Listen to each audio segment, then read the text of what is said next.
Nuestro invitado de hoy es psicólogo, divulgador, escritor, especializado en comunicación y procesos de autoconocimiento, y acaba de sacar su último libro que se llama El problema de ser demasiado bueno.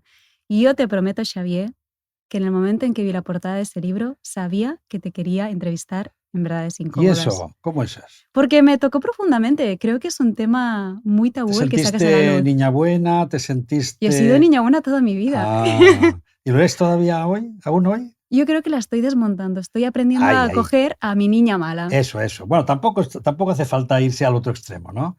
Pero sí un poco reconocer aquellos programas o guiones de vida, porque al final hay programas, lo llamamos programas porque desde el punto de vista neuronal, neurocientífico, cuando estudiamos el cerebro, vemos que efectivamente tenemos una serie de programaciones instaladas, incrustadas en nuestro cerebro desde pequeñitos, ¿no? Pero a nivel más psicológico lo llamamos guiones de vida. Entonces, uno ha recibido desde pequeñito un montón de guiones, ¿no? Un montón de mandatos que por lealtad, primero porque por necesidad, porque las personas que te cuidan, te protegen, son los que tienes más cercanos, generalmente los padres, pero bueno, llamémosle los cuidadores, ¿no? Entonces, esas personas con las que tienes ese contacto continuo y que de algún modo te protegen, estableces una relación, pero es una relación que poco a poco, a medida que vamos creciendo, se va condicionando. ¿Qué eso significa? Claro que te queremos, pero si haces esto, te queremos más. Mm. Si no haces eso, te estás portando bien. En cambio, si haces eso, no eres bueno. Entonces, poco a poco vamos atesorando una serie de guiones que marcan, sin duda, nuestro devenir, ¿no? Y quizá con el tiempo sí uno va descubriendo que esos patrones no tenían sentido, pero seguro que hay cosas que quedan. Y eso que ha ido quedando es lo que convierte a una persona en, de algún modo, víctima de sí misma respecto a lo que es portarse bien, cumplir, ser una persona que es solícita, complaciente, que se preocupa por los demás, hasta el punto de no preocuparse de sí mismo. O sea, de poner los deseos de los demás por encima o por delante de los míos Y propios. ahí, en ese punto que acabas de decir, es el punto de la mala bondad. Mm. Y el libro empieza ahí. ¿Y esta gripe de la mala bondad, tú crees que está muy extendida? Digo yo que algo profundamente conectado contigo y con tu experiencia profesional te ha llevado a escribir este libro. Sí, la primera que yo también soy un niño bueno. Mm. Lo he sido, lo sigo siendo probablemente en algunos aspectos, pero lo que me ha llamado más la atención ha sido el poder observar todos estos movimientos en la consulta. Entonces, el poder tener durante mucho tiempo, años, a personas con las que estás trabajando terapéuticamente y te vas dando cuenta de algunos patrones que están funcionando como generadores del malestar, no de bienestar, sino de malestar. Hay un generador típico que es nuestra manera de estar en la vida. Sabes que hay gente más ansiosa, gente más depresiva, gente más histriónica. Bueno, hay ciertas tendencias temperamentales que nos llevan a algunos problemas. Luego está el problema de los dilemas morales. ¿Quién no tiene un dilema moral? ¿Estoy haciendo bien? ¿Estoy haciendo mal? ¿Es eso lo que debo hacer? ¿Está bien que me porte de esta manera? ¿Voy a tomar una buena decisión? ¿Haré daño con esta decisión? ¿Cómo voy a quedar yo cuando...? Entonces, hay una serie de dilemas que nos aturden. Con el tiempo descubrí que había otro gran temazo, que es el tiempo. Cómo las personas vivimos el tiempo. Porque no le damos importancia, pero el tiempo es generador de angustia. ¿Qué quieres decir? La forma en que vivimos el tiempo, cómo lo contamos. Te voy a poner algunos ejemplos, ¿no? De la consulta. Personas que a lo mejor dicen, yo me pensaba que a los 40 o los 50 años yo ya me podría retirar. Yo he trabajado mucho, me he esforzado muchísimo, con la perspectiva de que a partir de los 40 yo ya me podría relajar, incluso podría ya permitirme. ¿Y qué pasa? Han llegado los 50, los 40, 50 y eso no ha sucedido. Y empiezan a sentirse mal. Dice, ¿pero por qué te sientes mal? Porque yo creí que cuando llegara ese momento, entonces, fíjate que eso es contar el tiempo. Otra manera de contar el tiempo, siempre he tenido problemas con mi madre se ha hecho mayor, está incluso con la salud ya muy debilitada y no hemos hecho las paces. Me paso el día contando el tiempo que le puede quedar porque me angustia que se vaya sin haber resuelto según qué problemas. ¿Eso qué es? Contar el tiempo. Nuestra cultura, que es una cultura muy lineal, es una cultura donde se está valorando mucho siempre el control y la gestión del tiempo. ¿Por qué?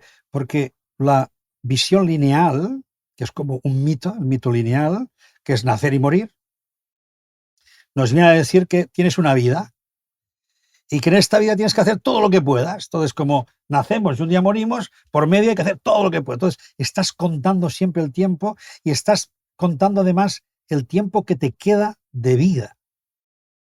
Por lo tanto, eres esclavo en parte del reloj, en parte de los ciclos y en parte también del tiempo psicológico, que es cómo yo estoy manejando el tiempo que soy. Pues ahí tenemos que ir a la filosofía para recordar Heidegger, ¿no? El ser y el tiempo. En realidad, las personas somos tiempo. Nuestra existencia, tú y yo ahora, estamos en un tiempo. Y es nuestro tiempo. No que tengamos un tiempo para hacer la entrevista, sino que yo estoy en mi tiempo existencial y tú también. Y es un tiempo que estamos compartiendo y es bonito. Podemos ser conscientes de que compartimos ese momento y decimos, este espacio, este tiempo que soy, lo estoy dedicando a algo que me gusta. Y por lo tanto, estoy satisfecho. ¿Cuánta gente, al cabo de 2 horas de estar viendo la televisión, se van a la cama diciendo, he estado perdiendo el tiempo? Entonces, fíjate cómo está interviniendo continuamente en el fondo la idea de nuestro ser en el tiempo. Por lo tanto, es motivo de angustia para mucha gente. Luego hay otros conflictos del tiempo, pero hoy no es el tema. Entonces, el último motivo de ver en qué se angustia la gente, me di cuenta que era precisamente el ser demasiado buenos. Entonces ahí me di cuenta no solo que eso era una característica de una generación, sino que era un estilo de personalidad, eso, como una manera de estar en el mundo, siguiendo una serie de patrones que yo los he dividido en 4 fundamentales. El primero es la obediencia, porque todos hemos recibido esa orden, ese mandato de ser obedientes. Tienes que creer a tus padres. Tienes que creer. O sea, tienes que cumplir con lo que ellos te mandan porque ellos son los que te quieren y saben lo que te conviene. El segundo mandato es el mandato de portarse bien. ¿Tú no te lo han dicho nunca? Mi padre muchísimo. Falló en su devenir con eso. Entonces, ese portarse bien es justamente la sensación de que en todo momento tengo como un ojo, que es el ojo del gran hermano, que de hecho es el super yo, que es la conciencia moral, que está autoobservándose, intentando darse cuenta si me estoy haciendo bien las cosas o no. Lo que nos lleva al tercer punto, que es la angustia por no ser suficientemente bueno.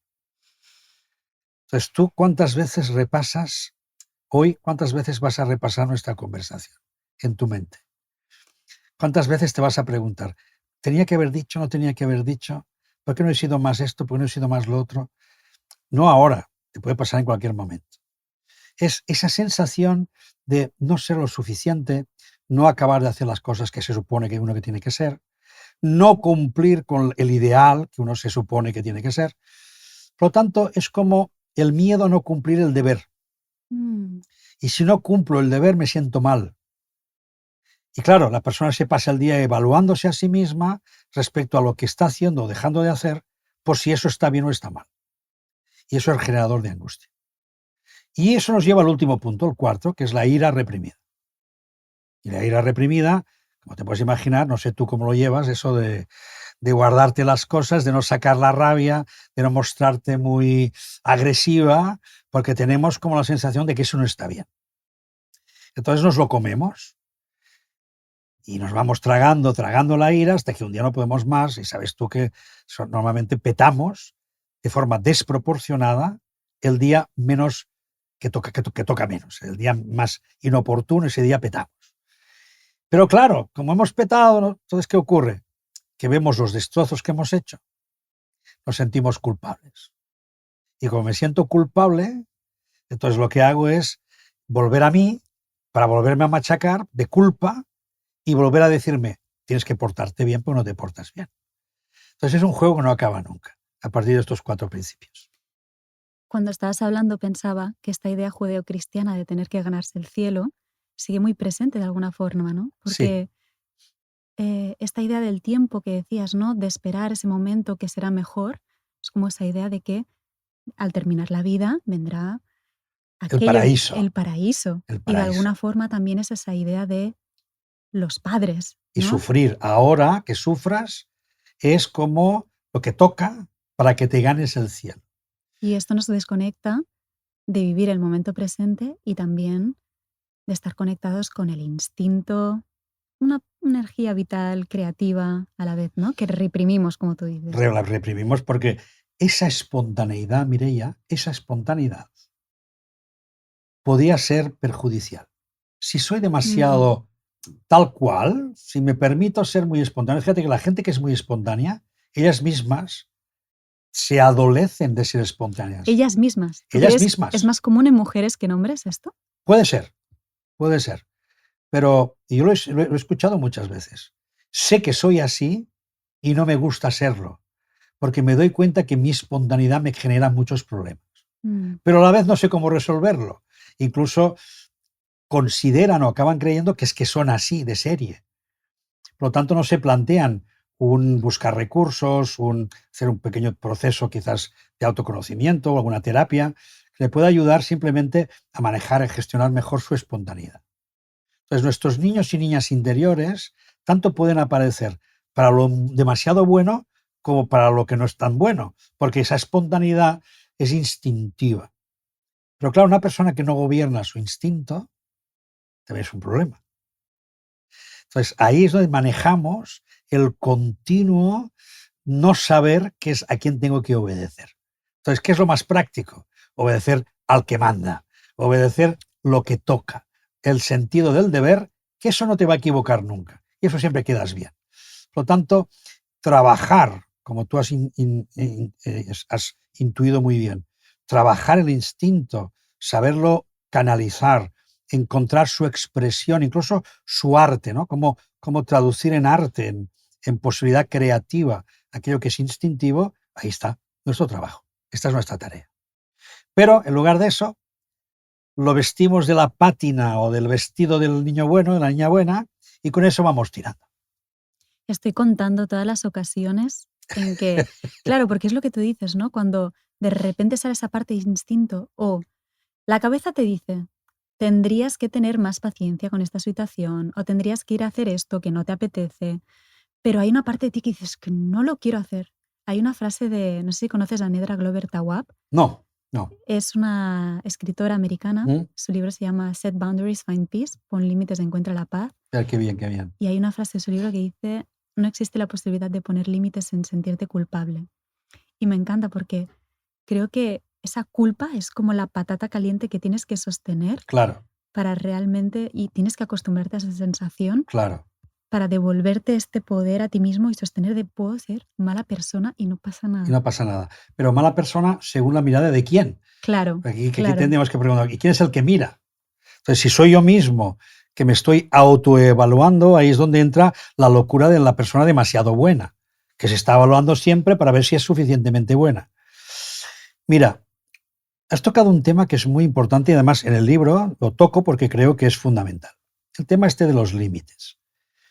En la escritora esta que has dicho tú, me ha gustado la forma en que lo expresa, pero estaba pensando, solo te puedes sentir culpable si yo te pongo el límite a ti, te impongo un límite.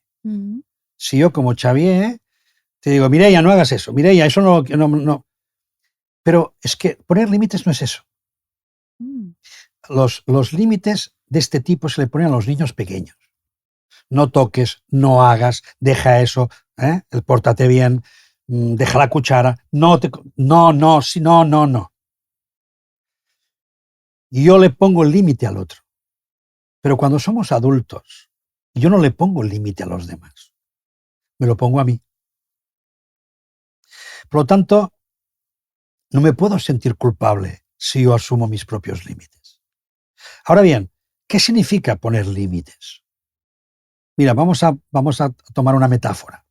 El mar, con toda su amplitud, esa extensión de agua que no tiene límites, que solo tiene un horizonte a lo lejos, que es como una línea donde se junta el cielo y el mar, poéticamente hablando, pero en realidad no existe como tal línea. Es una extensión inacabable.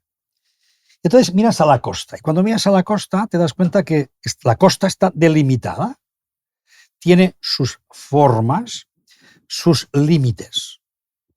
Y el hecho de que existan esos límites incluso te tranquiliza, porque en esa extensión, que es maravillosa poéticamente hablando, tú estás contenido. Tú estás contenido y además piensas que ahí te puedes perder. Es que si yo soy la gota, me diluyo en esa extensión. En cambio, cuando miro la costa, ¡wow!, ya tengo un lugar donde reposar. Hay un lugar que me define. Por lo tanto, poner límites es definirse. Entonces, yo me tengo que definir.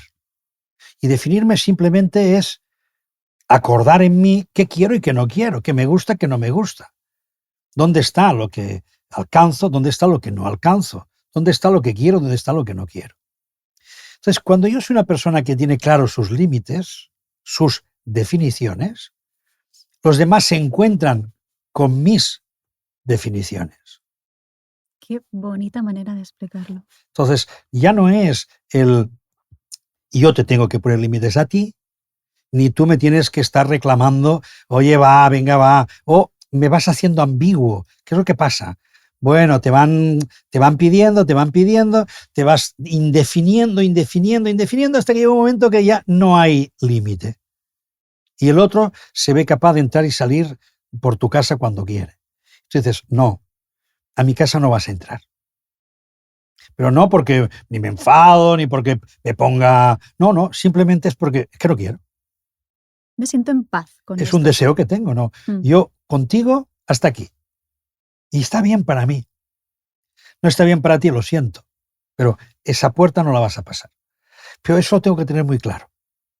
Entonces, generalmente solemos tener más claro lo que no queremos que no lo que sí queremos. Entre otras cosas porque lo que podamos querer, Mireia, es tan amplio que a veces incluso no conocemos todo lo que podríamos querer. Pero en cambio sí sabemos lo que no queremos. Y a veces por hacer respetar o por intentar defender esos límites de lo que no queremos, ahí nos tensamos. Entonces ahí nos ponemos un poco nerviosos, nos ponemos un poco rígidos. Y ahí es donde entra la culpa. El hecho de que quizá la forma en que estoy yo manifestando mis límites es un poco agresiva, es un poco dura, y me hace sentir mal porque entiendo que te estás encontrando con algo que era indeseado. Por ahí es donde yo podría entender lo de la culpa. Pero en general, límites y definición para mí es lo mismo. Estaba pensando que, no sé si estarás de acuerdo, pero creo que el concepto de egoísmo, por ejemplo, creo que muchas veces también, igual que puede tener, como el veneno está en la dosis de Paracelso, ¿no? Claro. Una parte que puede ser positiva, otra que nos puede ser dañina. Claro. Y creo que muchas personas lo viven como... ¿Crees que le podríamos dar la vuelta al concepto? Quiero decir, las personas que se sienten demasiado buenas necesitan entender que está bien sentirse egoístas. Sí. Claro, la palabra ego, como es una palabra pervertida, ¿no? Es una palabra que con el tiempo ha ido pervirtiéndose. Ego, desde el latín, soy. Por lo tanto, ego es como decir soy, yo. Ego es igual a yo. Por lo tanto, en lugar de egoísmo, quizá podríamos decir yo mismo. Yo mismo. Pero tenemos ya culturalmente, pues ya muy apreciado el tema del ego y despreciado en nuestra cultura últimamente, en los últimos años, porque toda la cultura de la New Age que hemos ido recuperando quizás en estos tiempos, aunque más espiritualizada, ha rechazado el ego. Ha hecho como una cultura del no ego, la eliminación del ego, el estorbo del ego, la maldad del ego. Entonces, oye, el ego es que en parte te protege. El ego es como tu condición psicológica que te salva precisamente de que la gente entre y salga de tu vida como le da la gana, ¿no? Entonces hay como ciertas capas de protección, incluso de supervivencia, que son necesarias. Ahora bien, por lo general no vivimos en estado superviviente, vivimos en un estado de normalidad y de relaciones, entendamos que normales y sanas. Por lo tanto, seguramente no es tan necesario el ego, pero sí el yo, porque al final yo soy, incluso espiritualmente, hoy tiene mucho crédito el yo soy. No entendido como yo soy esto, yo soy aquello, yo soy lo otro, porque no hablamos aquí de una personalidad, hablamos de un ser, y como ser soy. Por lo tanto, yo soy. Bueno, luego podemos añadir, y soy de esta manera, de esta otra, pero eso ya es la forma en que identificamos ese ser que soy. Por tanto, el yo soy creo que es clarísimo. El yo mismo sería otra manera de decir, bueno, no es que primero yo, sino que me tengo que tener en cuenta. ¿Por qué? Porque yo estoy incluido en todas las experiencias. Yo no estoy excluido. Yo no soy todo tú y todo para ti. No, yo estoy incluido. Por lo tanto, yo pertenezco a la experiencia y me tengo que tener en cuenta. Entonces, tenerme en cuenta no es egoísta, sino es yo mismo, es yo respondiendo a esa situación. Ahora, es cierto que culturalmente pues, hemos tratado el egoísmo como solo para mí. Y yo primero. Bueno, es que yo primero, es que es necesario. El yo primero es necesario. Otra cosa es yo primero para mí. Cuidado. Ahí sí que veríamos ya una actitud moral o ética que no tiene en cuenta al otro, sino solo me tengo en cuenta a mí. Entonces, yo mimé conmigo. Claro, ahí no. Pero que yo me tenga en cuenta, pues claro, tú me invitas a participar en algo o me pides a lo mejor una colaboración en un momento que yo no estoy, me encuentro bien, pues yo tengo que tenerme en cuenta primero a mí. Oye, yo no estoy bien. Entonces, ¿cuánta gente, por lo que tú has dicho un poco antes, por esa cultura judeocristiana, no ha seguido un proceso de primero los demás? No des al otro lo que no te das a ti. Y fíjate que el gran maestro del amor, Jesús de Nazaret, el rabí, el maestro, cuando dice, ama a los demás como a ti mismo, te está incluyendo. No te dice, ama a los demás por encima de todo. Dice, ama a los demás como a ti mismo. O en negativo, no hagas a los otros lo que no te harías a ti. Entonces, esa visión es una visión que incluye a la persona, porque yo como ser soy único, soy singular. Y por lo tanto, mi ser en esta vida es único. Y yo lo que puedo dar de mí es justamente mi singularidad. Como tú nos regalas tu comunicación, nos regalas tu arte de comunicar, nos regalas tu dulzura al hablar, nos transmites tu capacidad de estar viendo las cosas como las ves, y es particular, eso solo lo hace la Mireia, solo lo tienes tú. Por lo tanto, claro que tienes que ser tú primero, pero no en el sentido de yo solo para mí, eso es otra cosa.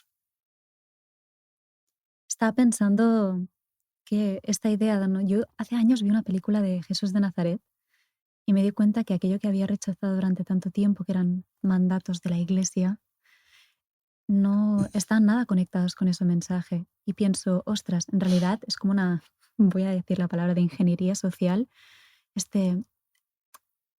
el querer ser bueno en pro de que tú pierdas el contacto con tu instinto, con tu fortaleza, con tu poder, con tu poner en cuestión cosas que quizás no están bien en pro de lo que dice otra persona, ¿no? Entonces, creo que hay un sistema social al que ya le viene bien, de alguna Sí, forma, esto. sí. De algún modo, fíjate que nuestra cultura es una cultura fundamentalmente de la culpa. Totalmente. En la era de Jesús y sobre todo las culturas orientales han tendido más a la cultura de la vergüenza. Mm. Fíjate que en esos países aún hoy se hacen escarnios públicos, te cuelgan en público, lo hacen Te todo, apedrean, te sí. apedrean en público. Es decir, es la idea, la mujer adúltera que hay que castigar, pero fíjate que es la vergüenza. Es una culpabilización desde la vergüenza. En cambio, aquí no hemos sido tan de la vergüenza, sino de la culpa. Sentir el peso que está en el ADN de cualquier occidental, el peso de el dilema moral, el hacer el bien, el hacerlo bien, el portarse bien, el sentido del deber. ¿Cuál es tu deber? Y tu deber es obedecer.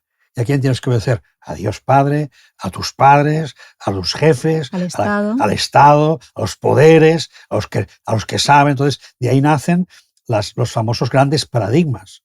La política, la economía, la ciencia y la religión.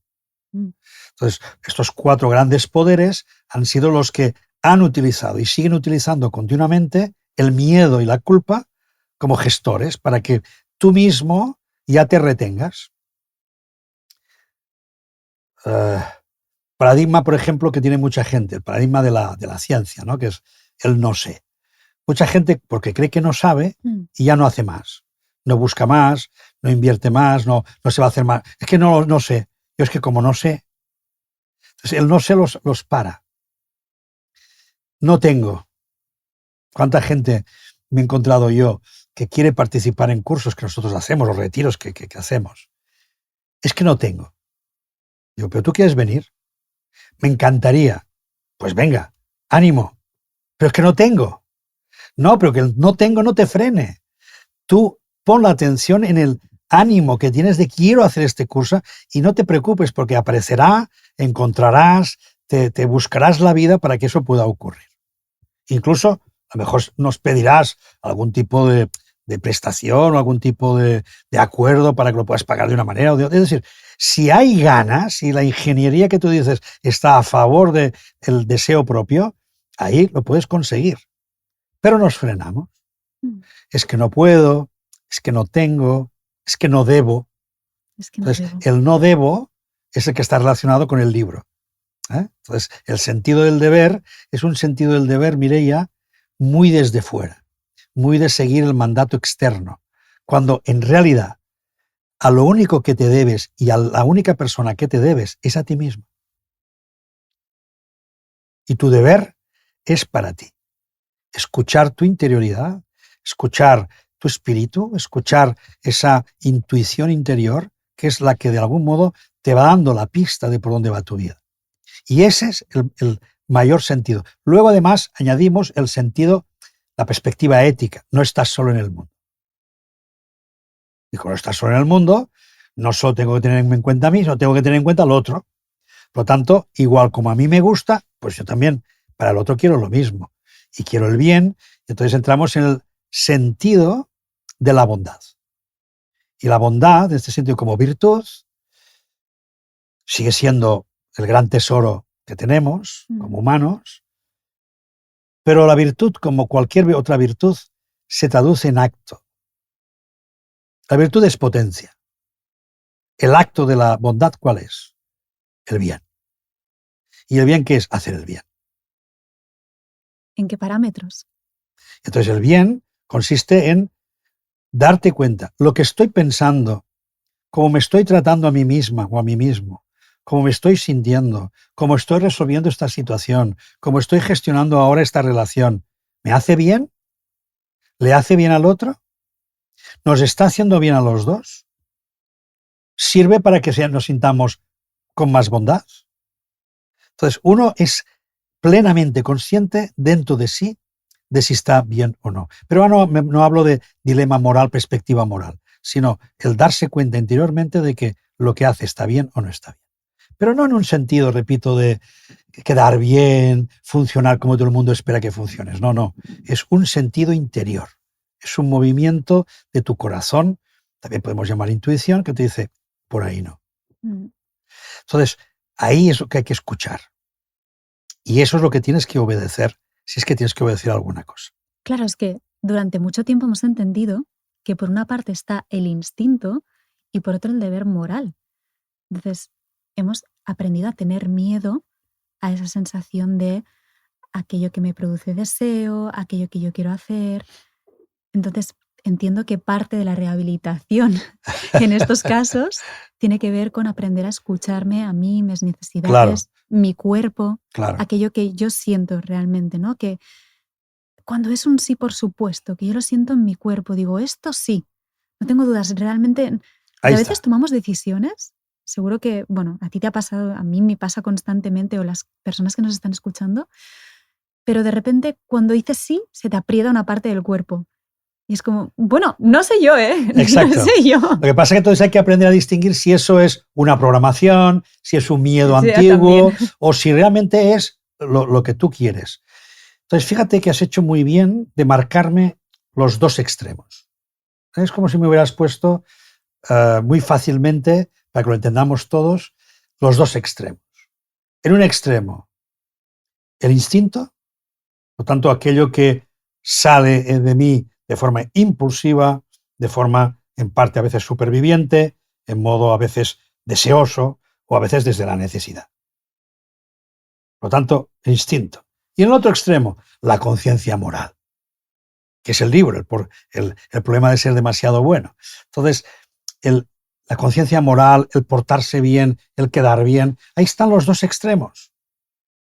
Entonces, tú has dicho, pues me ha parecido entender, ahí está nuestra tarea, encontrar precisamente ese eje que está en medio, de ese eje que es capaz de darse cuenta de esto y darse cuenta del otro. Y eso ya lo hizo extraordinariamente bien un psicólogo conocido por el análisis transaccional, que es Eric Berne. Uh-huh. Eric Berne creó 3 figuras interiores, simbólicas, para hablar de esto, justamente lo que tú me has marcado. A la parte instintiva le llama el niño. Y es nuestra parte efectivamente espontánea, nuestra parte reactiva, nuestra parte también creativa, nuestra parte, sí, que la asimilamos a las apetencias del niño. Y en el otro extremo, ¿quién está en la moral? El padre, la figura del padre.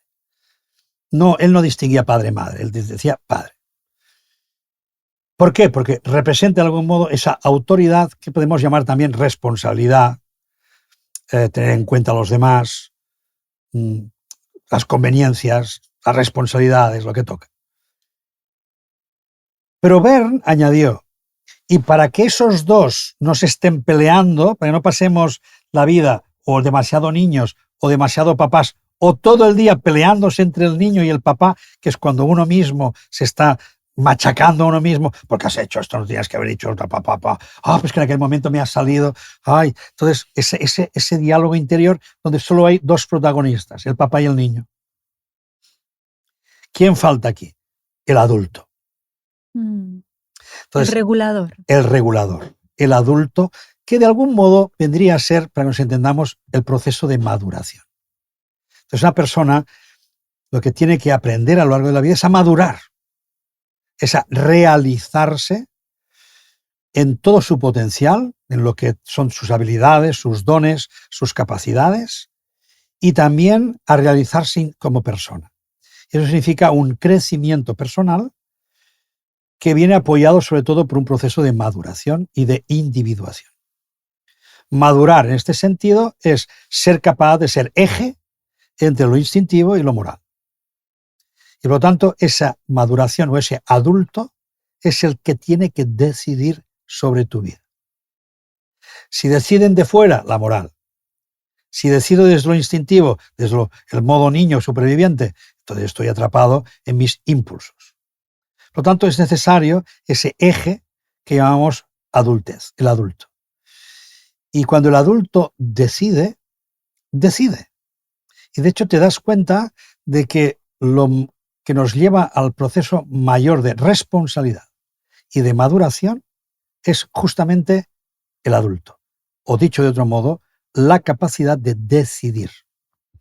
Y ahí entraríamos en un debate interesante, pero no quiero alargarlo, que es, a veces creemos que decidimos, pero está decidiendo nuestro programa de siempre. Entonces, decidir no solo es tomar decisiones y tomarlas teniendo en cuenta lo que quiere el niño, lo que quiere el padre, sino teniendo en cuenta lo que creo que en este momento debe ser. Y a veces cuando hacemos esa tarea, tenemos en cuenta demasiado nuestras experiencias pasadas. Entonces, por lo vivido, creo que lo mejor para mí es esto, pero no necesariamente tiene que ser así. Lo vivido ya está vivido. Quizás te ha dejado una enseñanza, has aprendido algo, pero no decidas por lo que has vivido, decide por lo que ahora, hoy, es tu situación y crees y consideras que lo mejor que puedes hacer ante ellas, lo que ahora decidas.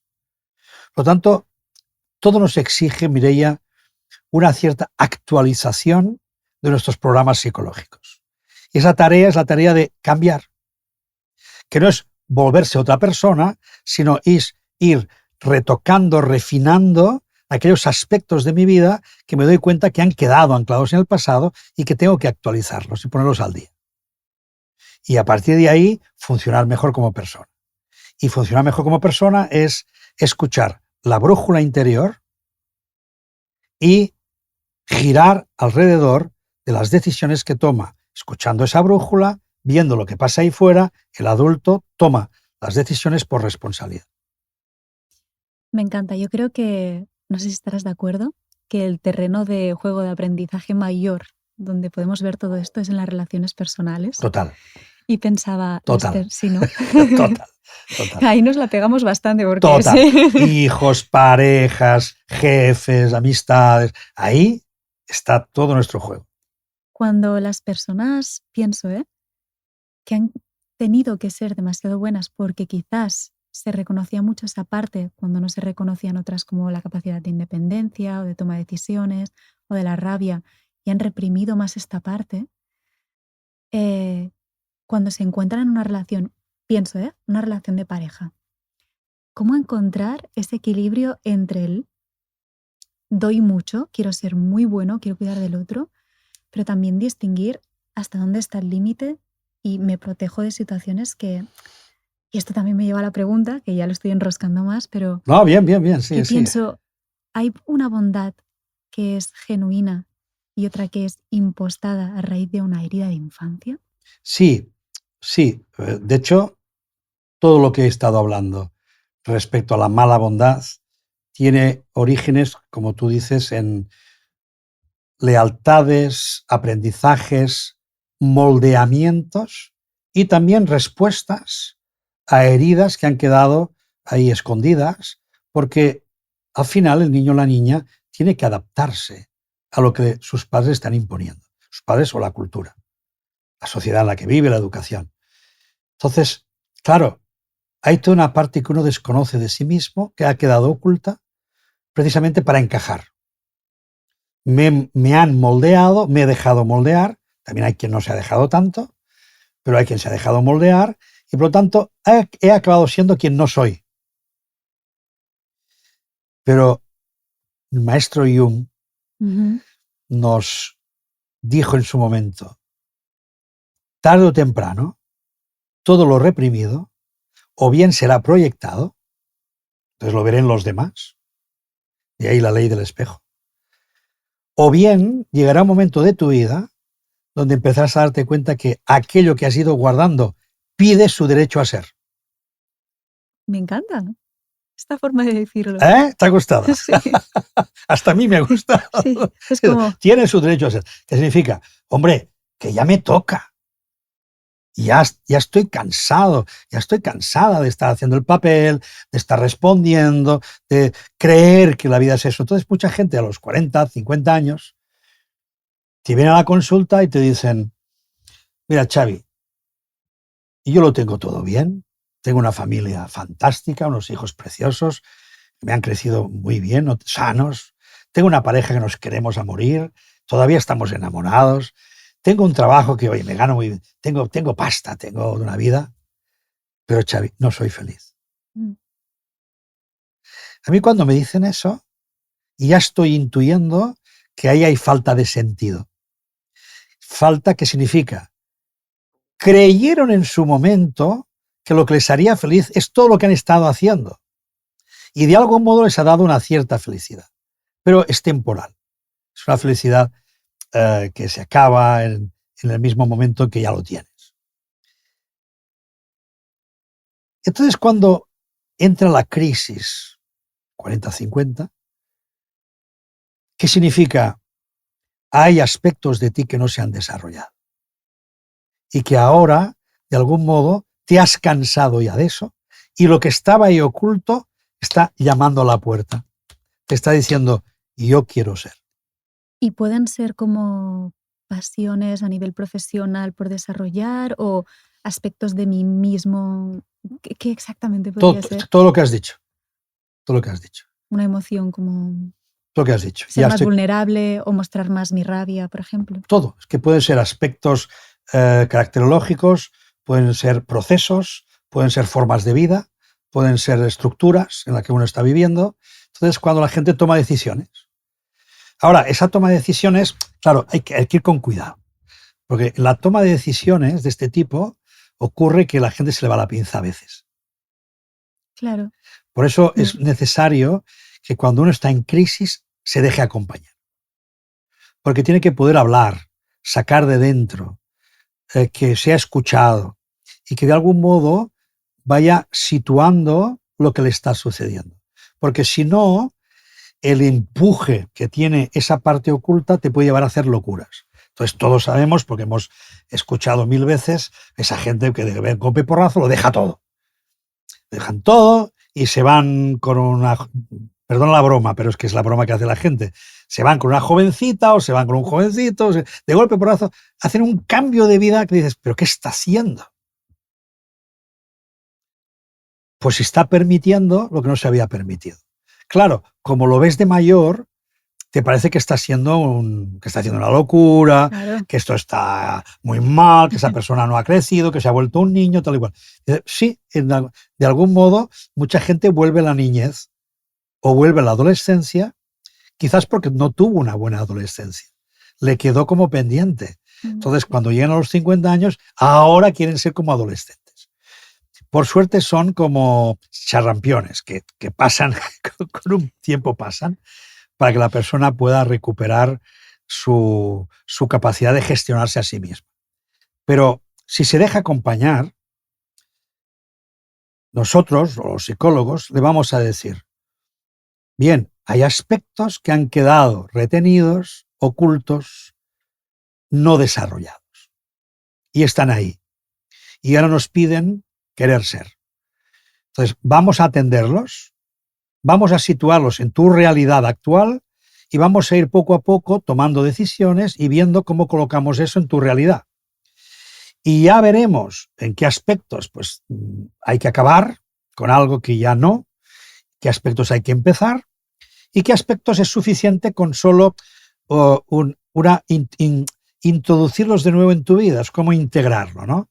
Entonces la idea de Jung del mandala es precisamente la idea de que todo sea integrado para que nada quede fuera del mandala, pero que la integración venga siempre acompañada del centro, que es el corazón. Entonces todo tiene que estar inspirado desde el corazón, integrado para que la persona sea completa. Pero la completud no me la va a dar otra persona, que es la idea de la media naranja. Yo soy medio y necesito otro medio, entonces si tú y yo encajamos, pues haremos una naranja completa. Bueno, eso hoy ya nos hace reír, es como una imagen un poco infantil. Pero bueno, nos viene de la Grecia antigua, nos viene del banquete, nos viene de Platón, el amor platónico, etcétera, etcétera, de acuerdo. Pero ahora estamos en ver que la persona tiene que ser completa por ella misma. Y completa no significa perfecta. Ese es un error. No debo ser perfecto, debo ser íntegro.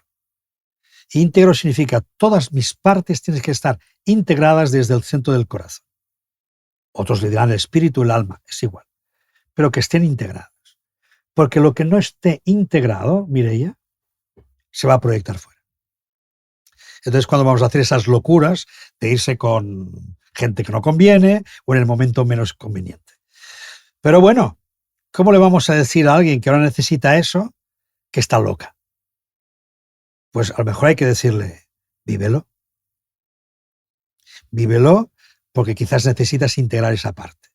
Y quizás también necesitas quitarte ciertas vendas de los ojos, quitarte ciertas ilusiones, quitarte algo que quedó pendiente en tu juventud y que te pareció que si no lo hacías no serías feliz. Pues, oye, hazlo. Y ahora descubre si es eso lo que quieres como felicidad o no. Y algunas personas lo descubren y dicen, sí, era eso. Y otras dicen, ya está, ya lo he pasado. Y no ha Es como pasado nada, tienes el derecho de experimentarlo. evidentemente. Lo que pasa es que ahí viene la presión social. Exacto. La presión social en este sentido es muy dura. Es muy dura. Y además hoy que tenemos medios, redes, que la información y tu vida se retransmite 24 horas, pues aún es más complicado. Me gusta porque pienso en todos esos aspectos que seguro que cada persona que nos está escuchando está pensando en algo concreto, que claro, cuando llaman muy fuertes porque no han sido atendidos y están comunicando de forma violenta, ¿no? Pero cuando tú les das ese reconocimiento, empiezan a tener un diálogo distinto. Efectivamente. Y claro, porque tú no les estás dando la espalda, les estás mirando, les estás diciendo, tú eres importante para mí. Mi impulso sexual, por ejemplo, es importante para mí. Mi vulnerabilidad o mi tristeza, poder mostrarla es importante para mí. Porque Vivir yo, sin normas. porque estoy hecho de eso, yo estoy hecho de Exacto. todo eso. Mm. La película esta de famosa que ahora tiene tanto predicamento que siempre la saco a relucir, que es Pobres criaturas, de algún modo, más allá de su aspecto escabroso, en Sí, fin, sí, de sí, sí, su sí. amoralidad, etcétera, etcétera, al margen de todo eso, es la visión de una mujer incondicionada. Totalmente. ¿Cómo sería una mujer que no sigue normas, que solo sigue el instinto de su propia experiencia? Pero eso sí, aprende. No es solo instinto, es aprendizaje desde la propia experiencia. Y no vamos a desvelar el final, pero esa mujer hace un recorrido espectacular. Y dices, wow. Por lo tanto, sí que se puede, de algún modo, alcanzar una realización a partir de ser uno el protagonista de su propia experiencia. El problema es que estamos metidos en sociedades y, queramos o no, la influencia, los métodos, las estructuras, los dilemas morales, el sentido del deber, el no sentirme rechazado del grupo, porque sentirme rechazado del grupo es tanto como morir. Por eso la gente teme tanto al rechazo. Por lo tanto, el miedo al rechazo, el miedo a la vergüenza, el miedo a la culpa, se convierten en los grandes jinetes apocalípticos que la gente teme. Y por temor a avergonzarme, por temor a que me culpen o a sentirme culpable, y por temor a ser rechazado, me privo, me coarto, no me permito. Bueno, ahí cada uno está en su experiencia y ahí no podemos decir esto es lo bueno, esto es lo malo. No, cada uno tiene que vivir su experiencia. Me encanta que hayas puesto el ejemplo de esta película. Yo la fui a ver también hace poquito y tengo que decir que salí del cine sintiendo que me había tocado profundamente, que muchas veces que había querido salir de la sala casi la mitad de la película, pero a los días siguientes pensé es que está muy bien hecha por esto. Sí. Pero es una película que incomoda, pero es que su función es esa. Incomodar, pero a la vez ejemplarizar. Lo que pasa es que es un ejemplo que es tan difícil de poder ver en la vida real. Totalmente. Porque, No claro, podía ser de otra forma que no fuera ficcionado. uno le parece que si sigue su instinto sea un salvaje, una salvaje, pero resulta que no. Porque resulta que aprende de su propia experiencia. Lo que pasa es que entonces incomoda a todo el mundo porque es fuera de contexto, dice las cosas que no tocan, etcétera, etcétera. Entonces es incondicionada. Entonces, ¿cómo sería una persona incondicionada en este mundo? Esa es la película. Estaba pensando también, Marilis Labonté, que era mi maestra en un método que se llama Liberación de las Corazas, nos ponía muchas veces un ejemplo como metáfora, que era esas corazas que hemos creado a lo largo de la vida pueden estar endurecidas o pueden ser flexibles. Y cuando son flexibles, quiere decir que son permeables tanto a los impulsos internos como a los mandatos externos de la moral. Y cuando eso pasa, es cuando se da esta comunión que tú decías, ¿no? Entre todas las partes de nosotros mismos. Es así. Eso también me lo decía mi maestro, Oriol Pujol Borotau, cuando nos decía, mira, dice, tú tienes que llevar no una coraza, o sea, no acorazado. Pues si vienes acorazado es el caballero de la armadura oxidada, ¿no? Si vas con una armadura muy fuerte, primero vas a andar rígido y después es que no sales de dentro de ti mismo. Él decía, mejor llevar como una malla, ¿no? Una malla flexible, que aunque te tiren flechas, no te hieren. Y si alguna te hiere, es que esa parte estaba desprotegida.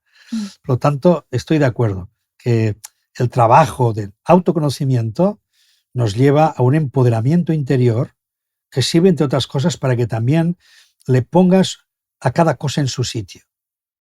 Lo que significa para mí, calcula bien el nivel de importancia que tú le estás dando a los demás en tu vida. Porque quizás le estás dando demasiada importancia. ¿Hasta qué punto son importantes los demás para ti? ¿Hasta qué punto? Entonces, una cosa es que son importantes en ciertos aspectos relacionales, de protección, de experiencias vitales. Bien, pero ¿hasta qué punto son tan importantes que mi vida está pendiente y está siempre dando vueltas a lo que ellos piensan, lo que puedan opinar de mí? El otro día reímos en un grupo porque una mujer nos dijo, no quiero que ahora penséis que yo estoy pensando en eso, porque y todos le dijimos, pues eso lo estás pensando solo tú, porque los demás no lo estamos pensando, pero ella ya estaba pensando lo que pensaríamos nosotros. Entonces, oye, cuidado, no hay que pensar tanto en los demás, en lo que estarán pensando, en la importancia que tiene respecto a ti, en cómo te tienen situado, etcétera, etcétera, porque al final no vas a vivir tu vida. Y eso es el libro, eso es el libro. El aprender a conectar con tu propio deseo, porque es muy entristecedor que te encuentres en la consulta personas ya mayores que se han pasado la vida dándolo todo por los suyos, porque creían que era su deber, el sentido del deber, mandato, ¿eh? Sino culpa, y porque lo que espera Dios Padre, se va juntando ahí todo, y se les vaya toda la familia, cada ya la gente se hacen mayores, se quedan solas y no saben qué hacer con su vida. Y entonces a la consulta tú les dices, bueno, ¿qué vamos a hacer ahora? ¿Qué te apetece? No lo sé. ¿Pero qué te gusta? No lo sé. Y yo siempre he hecho por los demás. Y no saben, fíjate, no saben, han desaprendido el deseo propio. Y sienten que solo son felices cuidando a los demás. Ese es el lugar seguro. Y se hacen necesarias. Claro. Y los demás no las quieren tan necesarias, porque en realidad tampoco las necesitan tanto. Por lo tanto, hay un punto de, uy. Pero bueno, tiene remedio, por suerte, cuando vienen a terapia las ayudamos a recuperar un poco ese sentido del deseo propio a partir de volver a experimentarse a sí mismas. Pero eso lleva un tiempo.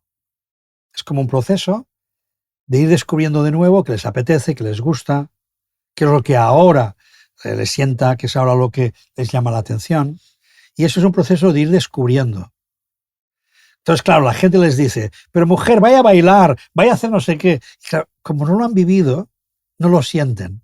Dicen, ay, no, a todo dicen que no. Porque no lo han vivido. Hay un episodio del podcast con Diego Bernardini, que él sacó un libro que es como La vida a partir de los 50, la nueva longevidad. Y lo escucharon muchísimas personas porque él hablaba de como de esta crisis que tienen también personas que a partir de los 50 años, ¿no? De esta pérdida de sentido cuando todo lo demás externo, que es familia, amigos, trabajo, se me cae. Claro. Y recibí un montón de feedbacks que me alegró mucho de mujeres que decían, lo entiendo, lo comparto, pero yo lo vivo tan distinto porque mi vida ahora es tan plena y Claro. pensaba, qué bien, Porque Exacto, eso para mí quiere decir que exacto. también está habiendo un cambio social con todo Sí, esto, una nueva generación. sí, sí. Yo creo que ahí puedo aportar solo primero, tienes que prepararte toda la vida. No tienes que esperar a que llegue ese momento Ujú. para tomar decisiones.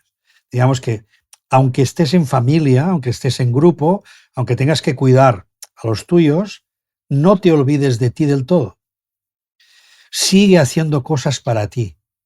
Sigue guardando espacios de cariñito, de hobby, de afición, de momentos que me siento muy bien con eso. No los pierdas. Si es posible, incluye nuevos, porque la edad también hace que haya cosas que ya no te gustan, pero descubras otras. Entonces, primero, no esperes a ser mayor para empezar. Empieza donde estés, empieza ya ahora. Y la segunda es, bueno, si es el caso que ha sido así, no te preocupes. Déjate ahora conectar de nuevo con tu capacidad de mirar la vida, en lugar de solo mirar las necesidades. Entonces, es aprender a mirar, como aquella niña que se le enseña al mar por primera vez. Y cuando ve aquella inmensidad, queda como aturdida y le dice a la persona que lo lleva, enséñame a mirar, ¿qué tengo que ver? ¿Cómo puedo entender y vivir eso? Esa inmensidad. Entonces, mira, enséñame a mirar, ¿qué tengo que mirar? Entonces, de algún modo es como encontrar personas que las acompañen a poder mirar de nuevo, a recuperar la mirada de su propio deseo, a partir de cosas muy pequeñitas. Mm. No empezar con cosas grandes. Bueno, pues ahora tengo que ir como todo el mundo, pues tengo que ir. Ahora me han dicho que vaya a estudiar a la universidad. Claro, entonces se hace como muy grande. Encontrar gente nueva, se les hace un mundo.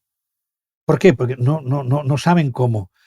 Entonces hay que empezar por cosas muy pequeñitas, incluso por pequeños placeres. Venga, Como cómprate. una ensaimada. Ve, como yo. Vamos, vete cada día por la tarde a hacer aquella ensaimada que tanto te gusta. O te la compras de vez en cuando y hoy te haces aquella comida. Y otro día sales con unas amigas a comer aquí no sé qué. Pero no lo centremos todo en la gastronomía. Quien dice eso dice cualquier cosa Ujú. que de algún modo te despierte ay, me vienen ganas, tengo ganas que llegue el domingo para hacer aquella excursión.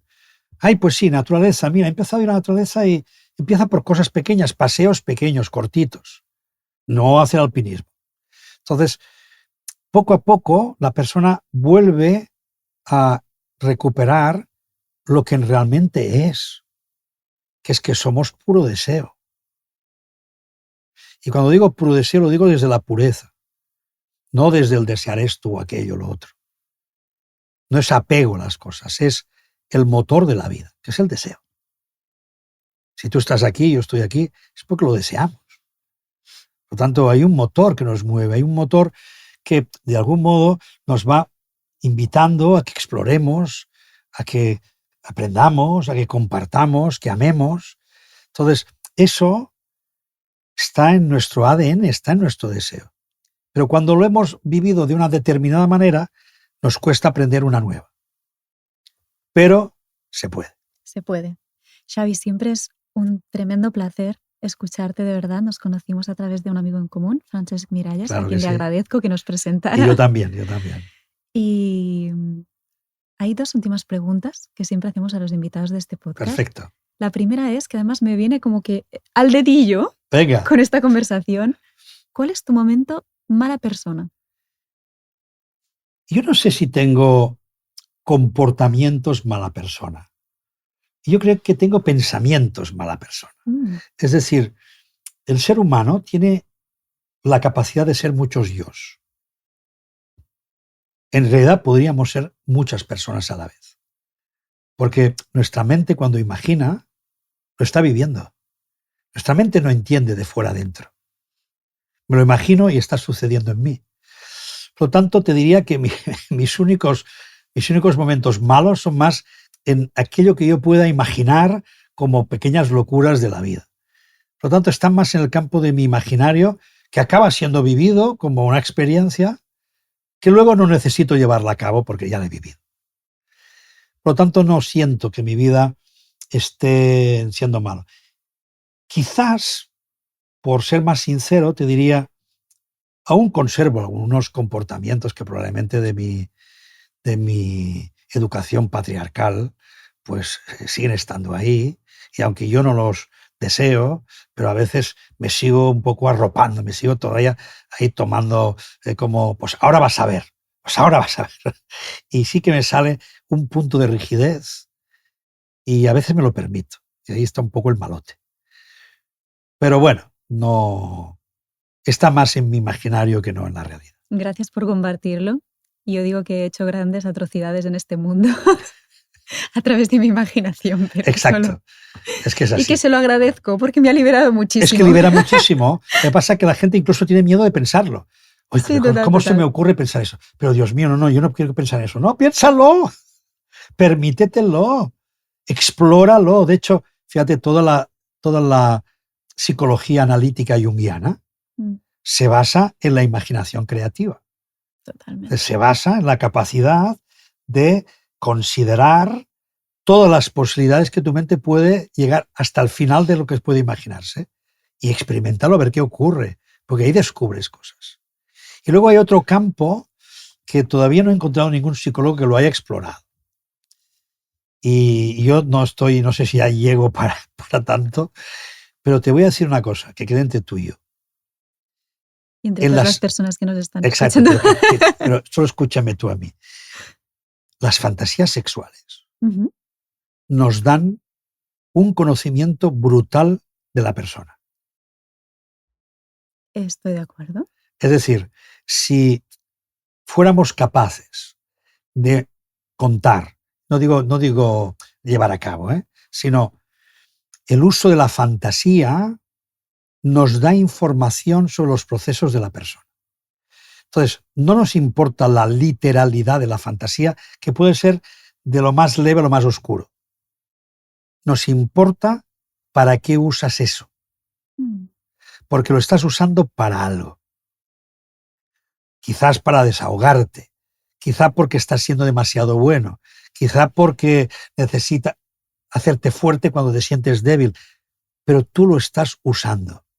Y a veces en este sentido las fantasías, las fijaciones sexuales, probablemente nos darían mucha información. Pero bueno, es un terreno siempre... Es un terreno, me gusta. Es un terreno complicado. Me gusta que pero bueno, a ver, atrévete, haz un sofá de fantasías sexuales. Va a haber una invitada de aquí poco, que es sexóloga, y en la que me gustaría hablar de todo esto. Yo pensaba, por ejemplo, como yo fui muy niña buena, tenía mucha rabia reprimida, entonces a mí mi terapeuta hace años me aconsejó de decir, esa rabia, ¿por qué no la proyectas en una imagen de algo, una persona que se puede ir modificando? Y yo pensé, en mi imaginación yo he sido una asesina en serie, pero Exacto. está bien y me lo he permitido y me di cuenta de que esa imagen se iba transformando y que esa rabia y ese resentimiento que yo tenía al final se transformaba en algo creativo y ese impulso ya no era el mismo. Yo ya no necesitaba eso. Exacto. Y pienso en personas, por ejemplo, ¿no? Cuando decías las fantasías sexuales, alguien que siente mucha presión, que yo lo sé que hay muchos hombres también en generaciones pasadas, también la de mis padres, pienso, que han sentido ese peso de tener que llevar la familia, de sostener, de no poder expresar. En quizás la fantasía sexual es yo dejo que alguien me domine a mí cuando yo siempre estoy dominando la situación porque necesito estar en ese otro polo. Exacto. Me parece súper interesante porque Exacto. si tú no te sientes mal y culpable con eso, puedes saber qué deseos, como tú decías, qué partes están ahí llamándome de yo necesito ser explorado y atendido e Claro, integrado. lo único que tienes que ser capaz de comprender que eso solo es un recurso, no es una verdad que está sucediendo en ti que necesita ser explorada. En algunos casos quizá ocurrirá. Oye, pues mira, voy a probar el sado, voy a probar lo que sea. A que no es literal. Pero no, es que aquí no estamos hablando de irte a probar, estamos hablando solo de darte cuenta para qué usas la fantasía. Y si estás liberando por ahí, quizás también te está dando una información de que en tu vida hay un exceso de algo. Si hay una necesidad de ser yo el que machaco, a lo mejor es que en mi vida cotidiana soy el machacado y me dejo machacar demasiado. Entonces, ahí está lo que Jung llamaba el juego de las compensaciones. Como consciente e inconsciente se están compensando continuamente. Bueno, este tema, te digo yo, que lo voy a recoger. Perfecto. Y lo vamos a explorar en Perfecto, me encantará. Y la última pregunta es, si tuvieras que tener una conversación incómoda con una persona que puede ser alguien que conozcas, que no, un personaje literario, alguien que quizás ya no esté, ¿quién sería y qué le dirías? Mira, hemos hablado de Jesús, ¿verdad? Me encantaría. Wow.